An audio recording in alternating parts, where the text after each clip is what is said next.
Southwest Floridians know our area is best when experienced by boat. Yet to really appreciate the region's beauty, turn off that motor and pick up a paddle. Canoes and kayaks sit closer to the water, and without the rumble of a boat motor, paddling offers a more intimate encounter with nature. But most importantly, paddling through our waterways is fun. Every year, the Dock restaurant in Old Naples celebrates motorless boats by hosting a canoe race. For one Saturday in May, the tranquil marina at Frighten is transformed into a wacky paradise for both canoe enthusiasts and race spectators.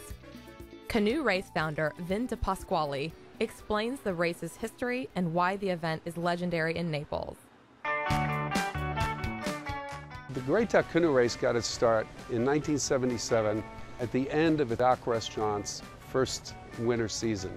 We had a very short race, which was more about getting together, and then culminated the day with raw oysters and fresh oysters and beer, and sat out back here and just had a great time. It was so well received that the following year people wanted to do it again.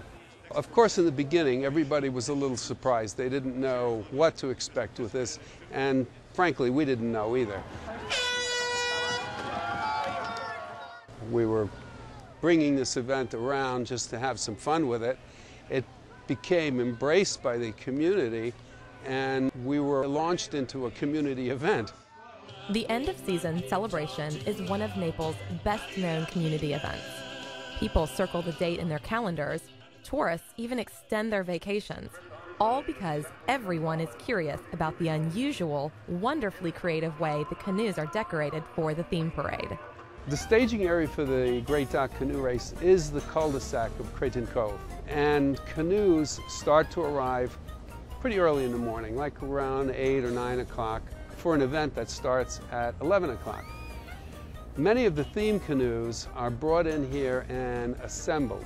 And some of these are big. They're 10 feet tall. As they come in, they're given an area around Frighten to display their canoe. So you can come down here as a spectator and walk through these canoes that are in the street, that are all decorated, with the canoeists that are in costume, standing by their canoes, and enjoy the fun that they've created. And then part of the requisite is that they float. So you got to get this thing that you've created into the water, and then we follow it with a parade of all of these themed canoes snaking around the bay here. The spectacle draws a crowd by land and by sea. When the race begins, some prefer to watch from boats anchored in the cove, while many enjoy the view from the marina, which mimics the vibe of a sports stadium. There's a couple of vantage points to viewing this race as a spectator on land. The Dock restaurant becomes a kind of a theater for that afternoon.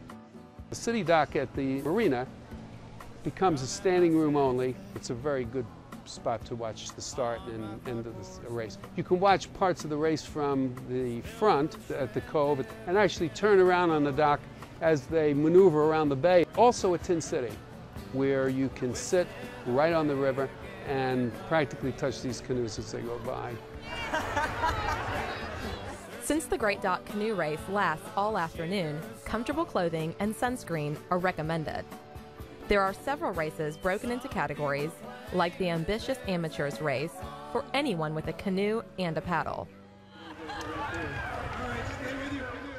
More skilled veteran paddlers enter the practically